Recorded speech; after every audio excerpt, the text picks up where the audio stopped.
Saviez-vous que près de 26 espèces différentes de chauves-souris parcourent notre territoire ? C'est plus de 70% de toutes les espèces connues en France en 2023. Et devinez quoi ? Certaines d'entre elles peuvent être observées près de chez vous. Partons à la découverte des fascinantes reines de la nuit des balcons du Dauphiné.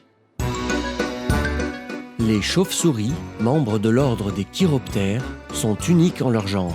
Elles sont les seuls mammifères capables de voler activement grâce à leurs mains ailées.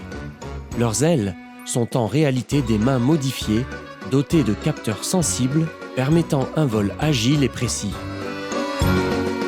Elles ont également l'incroyable capacité de voir avec les oreilles grâce à l'écholocalisation, un système qui leur permet de se déplacer et de chasser la nuit en utilisant des cris ultrasonores.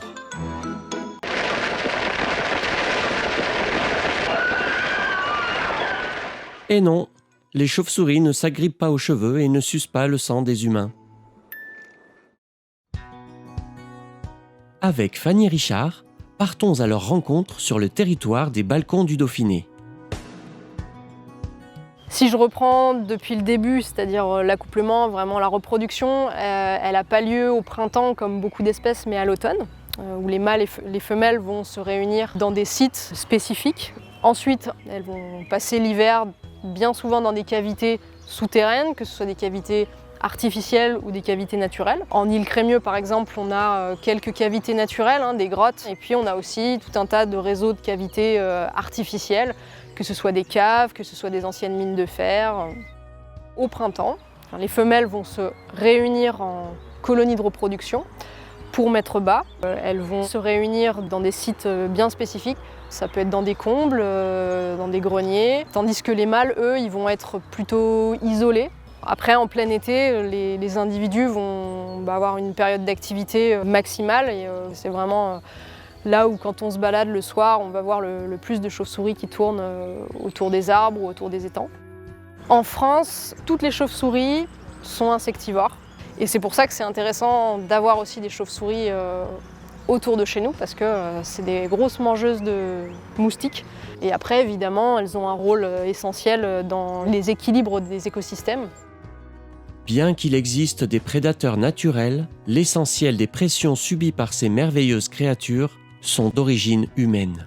Disparition des zones humides, des haies, du pâturage extensif, des îlots de sénescence, le développement de parcs éoliens ou des traitements phytosanitaires, mais aussi certains aménagements à vocation touristique ou sportive et travaux de rénovation de bâtiments.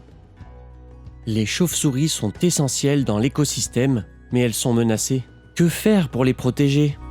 Contrairement aux idées reçues, ce sont des espèces qui ne sont pas très prolifiques puisque les femelles n'ont qu'un petit parent. On essaye en tant que naturaliste, association, de les protéger de différentes manières, en protégeant leurs habitats, en protégeant l'endroit où elles se reproduisent, l'endroit où elles passent l'hiver. Ça peut être en condamnant les accès à des cavités souterraines en hiver, par exemple, pour que la fréquentation humaine ne vienne pas les perturber. C'est aussi lutter contre la pollution lumineuse. En France, on a 35 espèces, elles sont toutes protégées par la loi.